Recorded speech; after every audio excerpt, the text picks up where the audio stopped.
because the self is full of itself. You know, you talk about people, you know, you say he's full of himself. That's exactly what it means. He's full of himself. One of the things about Darija, Ammiya, a lot of people don't think what these terms mean, you know, in Darija. But one of the things the Egyptians, they say, and they don't know what it means, but I'm convinced it's from their own spiritual tradition. If an Egyptian wants you to say, watch out, he says, Khalli balik min nafsik. You know, isn't that how they say watch out? Khalli balik min nafsik. But if you actually look at what it means in Arabic, it means empty your mind of your ego. Khalli balik min nafsika. Do the takhliya of yourself. That's how you watch out. If you, because the only thing that gets you in trouble is your nafs. That's the only thing. It's the only thing that gets you in trouble is your nafs. And so the Muslims were very serious about doing work on themselves. Now they're serious about doing work on everybody but themselves. They don't want to do any work on themselves because there's nothing wrong with them. It's America. That's what's wrong. It's Israel. That's what's wrong. It's Bashar. If we could just get rid of that guy, everything would be perfect. It's everything but where it all starts. That's why, and if you look at our condition, that's the whole basis of it. The Prophet ﷺ, he began by emptying them out. He made them vessels for the truth. But first he had to empty them out. Like the famous, you know, the martial artist who wanted to study with the master, and he goes and he meets this master that he's been trying to get the opportunity to teach, study with them. And he says, oh, and I studied with Master so-and-so. We did this. I did Wing Chun, and then we studied with him, and I did this system, and then I studied with this, I did this. And he's telling the master all these people he studied with and all these things he learned. And so when the tea came, he just kept pouring the tea, the master, and until the cup was just overflowing. And this man says, well, why are you, the cup's full? He said, so? He said, no, you should stop filling it because it's full. So it can't take any more? He said, no, of course not. If it's full, it can't take any more. He said, well, you're full, so I can't. It's the same thing. You're full. And you find this motif in many teaching stories about Hassan al-Shadhili when he went to meet Muli Abdul Salam ibn Mashish. And here's a man who went from Morocco. He was a great scholar, studied in the Qarawiyyin, and then he went to Tunis. He studied. He went to the East, and he was looking for a spiritual master. When he got to Iraq, one of the people of Iraq told him, he said, the man you're looking for is in Morocco. So he went all the way from Morocco to Iraq, and the Iraqi man said, no, you're looking for Muli Abdul Salam ibn Mashish. So he went back, and he went up the mountain. For anybody that's visited that part, it's near Tatwan. He went up the mountain to where this great sage was living. And when he first met him, he came in the clothes of the ulama. He had all these beautiful jalaba, and Muli Abdul Salam ibn Mashish said, "Akhtasalt, you know, did you do ghusl?" And he said, "Yes." He said, "Irja." He said, "You didn't do." So he goes back. He does ghusl again. He comes back. He said, "Akhtasalt, you know." He said, "Yes." He said, "No, you didn't. Go back." So he goes back, and then on the third time, he you know, got the point. He's obviously doesn't mean what he. So he took the clothes of his servant and he put them on. He gave his servant his clothes, and then he came and he said, "Now you're ready to come. You know, you have to strip away if you." And this is, you know, people don't want to do this anymore. We're like, you know, Jalaluddin al-Rumi tells a story about the barber. You know, they used to do tattoos. So you go to the barber, you get your hair cut, you get a tattoo. Like now in America, right? And so he goes to the barber, And he tells him, I want a tattoo. He said, well, what do you want? He said, I want a lion. You know, people wonder why everybody's getting tattoos now. Tattoos are about the ego. You know, Descartes said, I think, therefore I am. Now they say, I ink, therefore I am. That it's a way of letting people know I'm different. I'm special. I've got this butterfly on my back. You don't have one of those, right? And then they get more and more. And they can't stop because it's not working. You know, you just keep trying to make it work. So he wants a lion because he wants to feel like a lion. So put a lion on my back. And so the tattoo artist, he says, all right. So he starts with his needling. Oh, what's that? You know, he said, that's the tail. He said, no, make it a lion without a tail. So he said, okay. So then he starts again. What's that? He said, that's the ear. He said, no, make a lion without ears. He said, okay. And then he starts again. What's that? He said, that's the mane. No, make it a lion without a mane. And then he does it again. He says, what's that? It's the stomach. He said, no, I don't want a stomach on the lion. He said, listen, even God didn't make a lion like this. I can't do anything for you. And Rumi says that why he's telling the story is that this is people on the spiritual path. He says they want without any work. They don't want the pain of sacrifice, of work. They want the finished product just there for everybody to see, but they don't want to do any of the work to get there. So historically, you know, Muslims, I think what we tend to forget about our religion is this religion is actually about getting close to Allah subhanahu wa ta'ala. That's the point of it. It's literally to get close to Allah. And not only to get close to Allah, but to experience the divine in our lives, to actually experience the presence of the divine. That we're in a world that has angelic beings, demonic beings, and we share this space. There's angels that come with believers, and there's shayateen that come with the people of foulness and misdeeds. So I've been telling people online in various ways and in lectures that they should start fixing up the world by cleaning up their room. And I wanted to just elaborate on that a little bit before I get back to the lecture itself. So, as it's become this weird internet meme, you know, and it's a joke, and good, it's a joke. I'm really happy about the fact that so much of this has got like the leaven of humor in it. It's really important, because that's what stops things from degenerating into conflict, humor. And I was thinking about this idea of cleaning up your room in relationship to the mustard seed idea. And you see, the thing about cleaning up your room, this is also something I learned from Carl Jung and his studies on alchemy, because for Jung, when the alchemist was attempting to make the philosopher's stone, he was not only engaged in the transformation of the material world, but he was engaged in a process of self-transformation that occurred at the same time as the chemical transformation. So it was a psychological work in some sense. Let's say you want to sort out your room and beautify it, because the beauty is also important. And let's say that all you have is just a little room, like you're not rich, you're poor. And you don't have any power, that's another thing. But you've got your damn room, and you've got this space right in front of you, you know, that's a part of the cosmos that you can come to grips with. And you might think, well, what's there in front of you, right in front of you? And the answer to that is it depends on how open your eyes are. That's the proper answer, because you could say, and William Blake said this, for example, and Aldous Huxley made comments that were very similar, that in a transcendent state you can see infinity in the finite. And you might say, well, you can see infinity in what you have within your grasp if you look, and you could say maybe that's the case with your room. And so you want to clean up your room. Well, okay, how do you do that exactly? Well, a room is a place to sleep.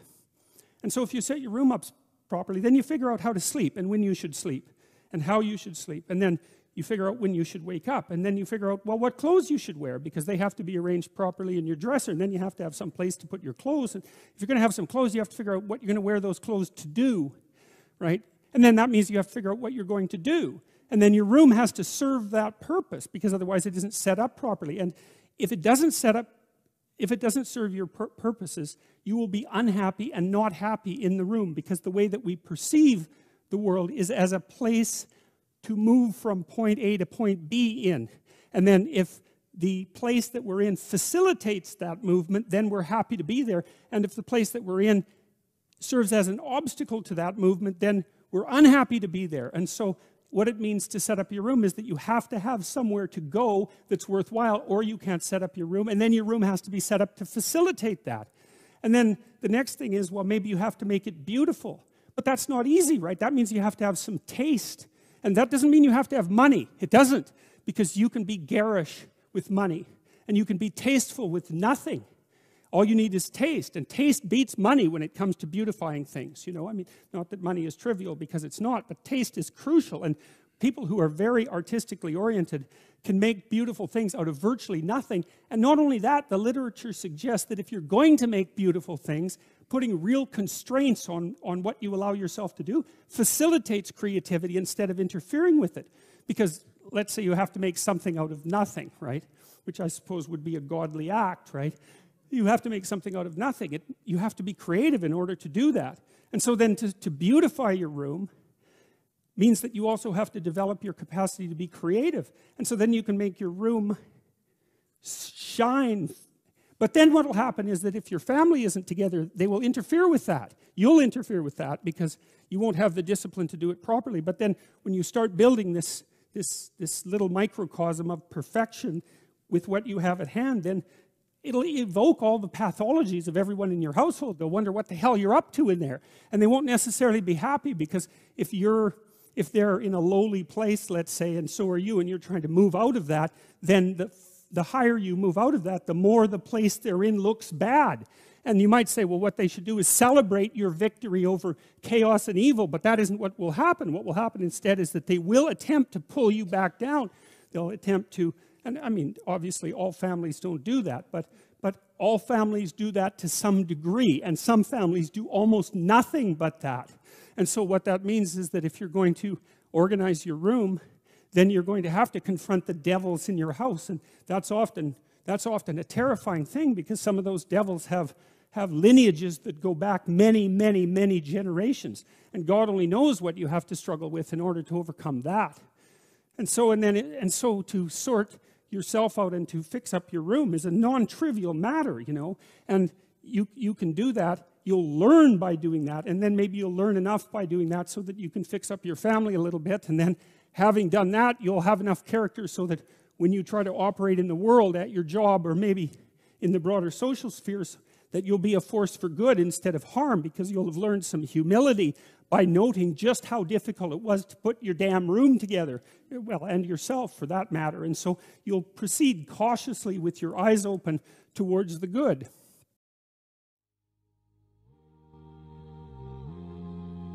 The first is mujahadatun nafs, that of struggling against the self. The idea that there's an internal conflict going on, so that you actually have to struggle with yourself. And part of struggling with yourself is struggling with the passions. And the passions, again, are what? Your bestial nature. And so what you struggle that with is with your reason.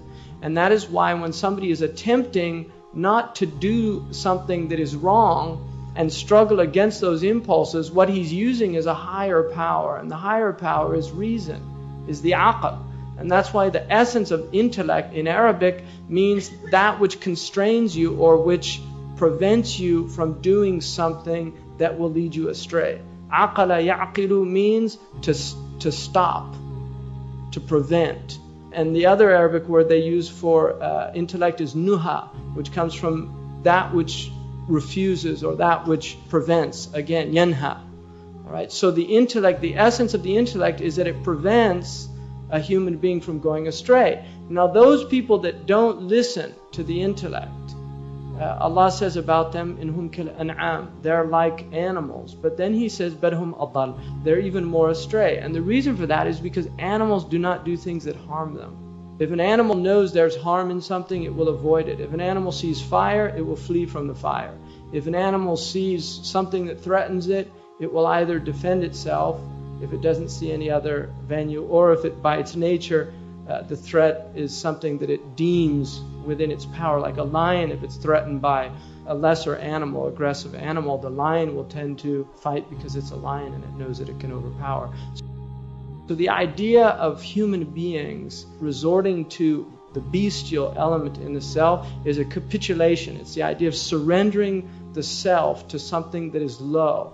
And that is why if you look at the human body itself, the higher organs, the heart and the intellect, are on the upper body, and the lower organs, the stomach and the genitals, are on the lower body. And so the idea is that this is the way the human being should be.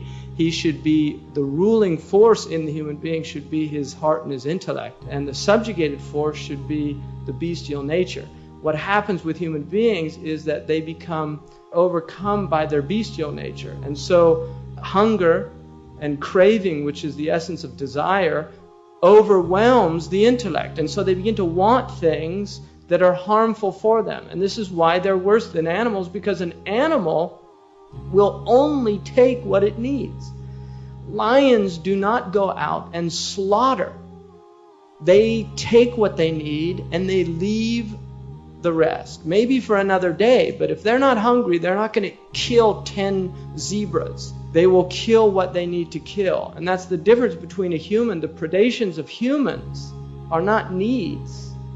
So when an animal, a predator animal, attacks another animal, it attacks out of need, not out of want or desire. And so this is very different. And there's only a few animals that appear to be unprovoked.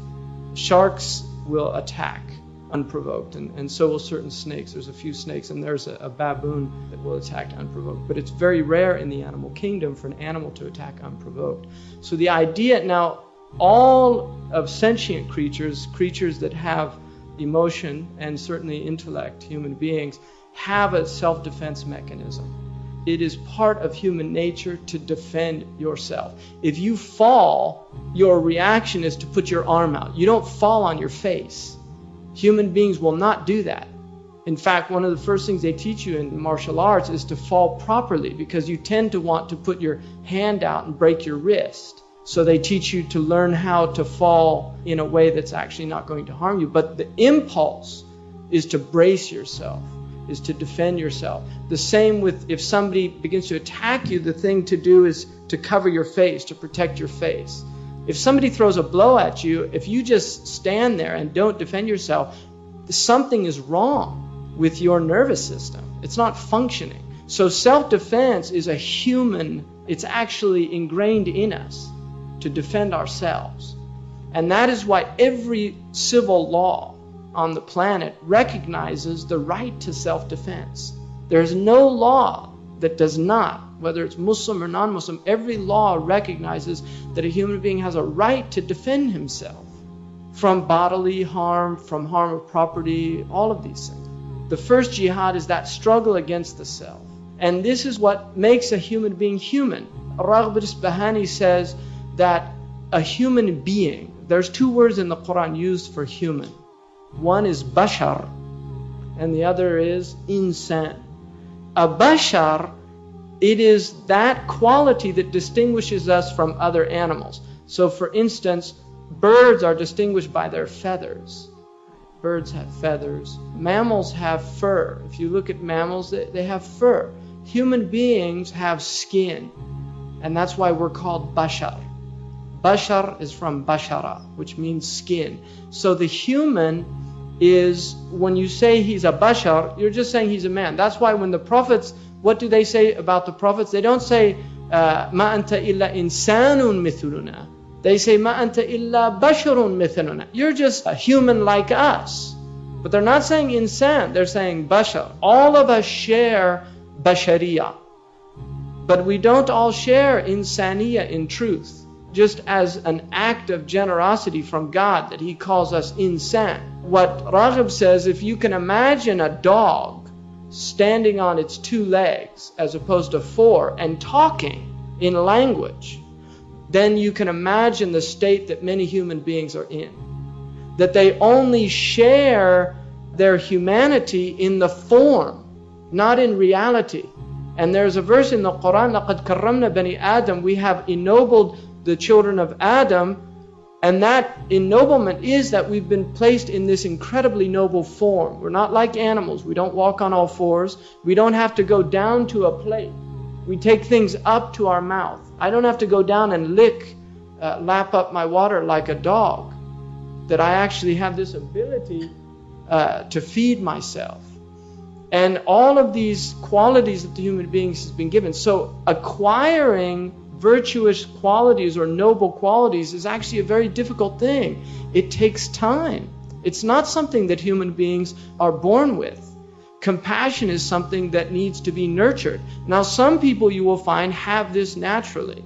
And it's something Imam al-Ghazali radiallahu anhu mentions and other great scholars, that there are some people that have virtuous qualities by nature. There are other people that do not. That you will see in children, some children want to share things, other children actually refuse completely to share things and will become very belligerent if they're made to share things. And those, they have to learn. There are children that beat other children. There are other children that couldn't do that and would feel terrible about that. Now, these qualities tend to be more, the aggressive qualities in human beings are much more marked in men than they are in women. And there's a reason for that as well. There's a reason why that they're, even in their form, they are less bestial than men. That women have certain qualities that are related to their biology, and it has to do with the fact that they produce children. And so there are certain qualities that are inherent just because they have the hormones. I mean, some of it is purely chemical, and other of it has to do with just the fact that there's a womb, rahim, and the essence of the womb is mercy, because that's what the word in Arabic, rahim, is rahma, are the same root word, the womb and mercy, because the essence of mercy is in the womb. And that's why Allah has derived the womb, shaqaqtu ar-rahim min ismi ar-rahman. He actually derived the womb from His name, the merciful. So the womb is derived from an attribute of God. And this is what women have that men don't have. And that is why the humanizing factor in society is women. The mother is the humanizing factor, and without that, if the mother is destroyed, then it's a disaster for the rest of the society. So this idea of acquiring virtue to become a human being, to achieve one's insaniya, to achieve one's humanness, is very difficult, and that is a struggle. It is a struggle.